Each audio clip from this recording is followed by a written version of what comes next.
નમસ્કાર વિદ્યાર્થી મિત્રો, હવે આપણે સ્વાધ્યાય 8.3 જોયા બાદ સ્વાધ્યાય 8.4 તરફ જઈએ. તો આની અંદર આપણે શું કીધું છે કે દશાંશનો ઉપયોગ કરીને રૂપિયા સ્વરૂપે દર્શાવો, અને અહીંયા શું કીધું છે કે દશાંશનો ઉપયોગ કરીને મીટર સ્વરૂપમાં દર્શાવો. તો હવે આપણે અહીંયા પૈસા આપ્યા છે, અહીંયા સેન્ટીમીટર આપ્યા છે, અહીંયા રૂપિયા આપ્યા છે અને મીટર આપ્યા છે. તો એક વસ્તુ જોતા આપણને ખબર પડી જાય કે અહીંયા નાનો એકમ આપ્યો છે, મોટામાં ફેરવવાનો છે. અહીંયા કે નાનો એકમ આપ્યો છે, મોટા એકમમાં ફેરવવાનો છે.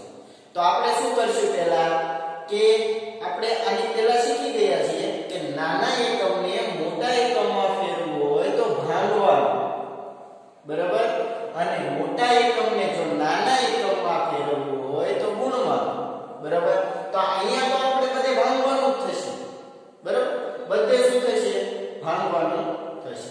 તો હવે પહેલા અહીંયા આપણે શું કરીએ કે આપણને સૌપ્રથમ તો ઈ ખબર હોવી જોઈએ કે 1 રૂપિયો બરાબર કેટલા પૈસા થાય, જે આપણે સૌપ્રથમ લખાયું છે. 1 રૂપિયો બરાબર 100 પૈસા, બરાબર 100 પૈસા. તો આપણે શું કરશું? અહીંયા બધાને પૈસાને શું કરશું? 100 વડે ભાગી નાખશું અને પોઈન્ટ જેટલા ડાબી બાજુ આવે છે એટલા પોઈન્ટ ચલાવી દઈશું, એટલે શેમાં થઈ જશે? રૂપિયામાં થઈ જશે. તો અહીંયા 5 પૈસા છે, તો પૈસા હું કાઢું અને ન્યામાં રૂપિયા નાખવા હોય તો પૈસા કાઢું એટલે 100 વડે ભાગવું પડે, બરાબર.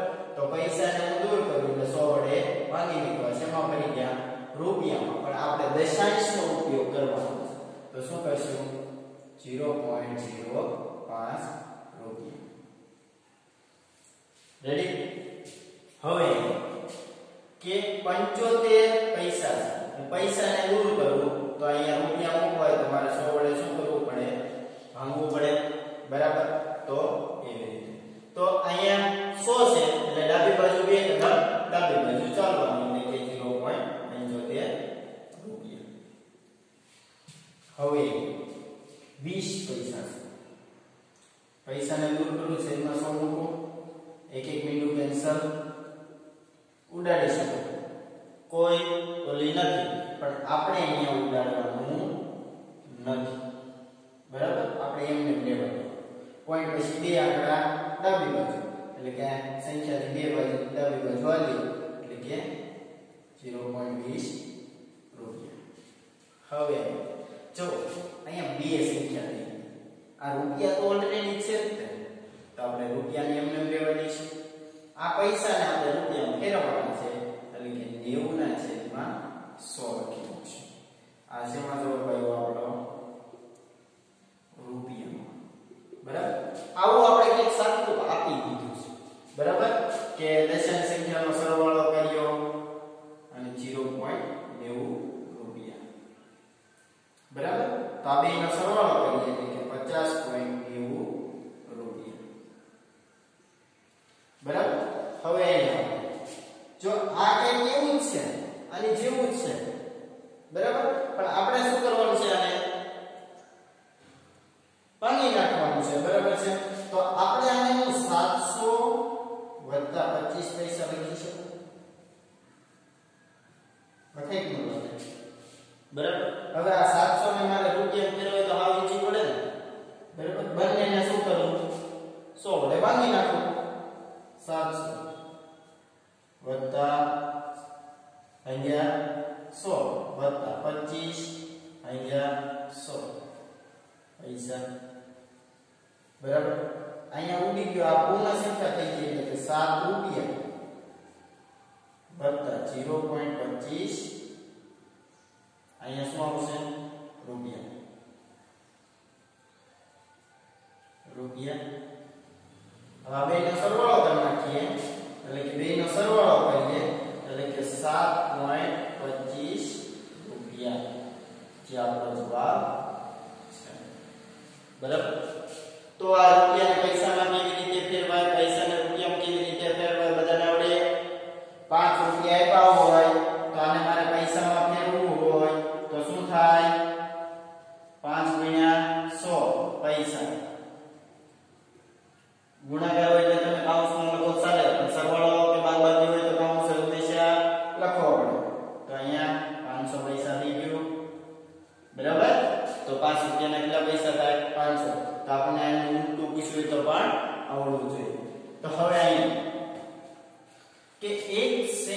સેન્ટીમીટર છે તો આપણે મીટરમાં ફેરવવાના છે તો 1 મીટર એટલે 100 સેન્ટીમીટર થાય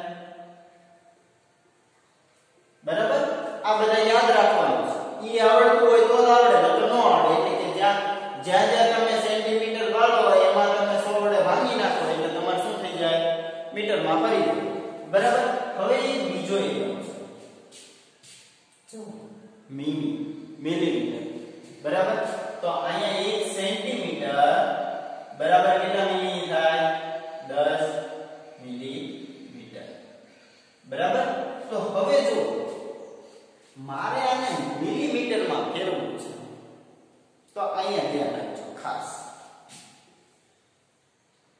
1 મીટર બરાબર 100 સેન્ટીમીટર 1 સેન્ટીમીટર બરાબર 10 મિલીમીટર બરાબર આ બે એકમ આપણને આવડે છે પણ મારે 1 મીટર બરાબર કેટલા સેન્ટીમીટર થાય એમ કરવું હોય તો 1 મીટર બરાબર આ 100 તો સેન્ટીમીટર ની જગ્યાએ શું કરવાનું છે મારે મીટર એટલે મિલીમીટર તો અહીંયા શું કરવું પડે 10 વડે ગુણવું પડે તો કે 1 મીટર બરાબર 1000 મિલીમીટર એટલે જ્યાં જ્યાં મિલીમીટર હશે ત્યાં આપણે કેટલા વડે ભાગશું 1000 વડે બરાબર ઈઝી થઈ જાય તો હવે અહીંયા આપણે કહીએ જ્યાં જ્યાં સેન્ટીમીટર છે ત્યાં આપણે 100 વડે ભાગશું તો મીટરમાં પડી જશે બરાબર તો આપણે 0.15 મીટર બરાબર હવે કે 6 ને આપણે 100 વડે ભાગશું તો મીટરમાં પડી જશે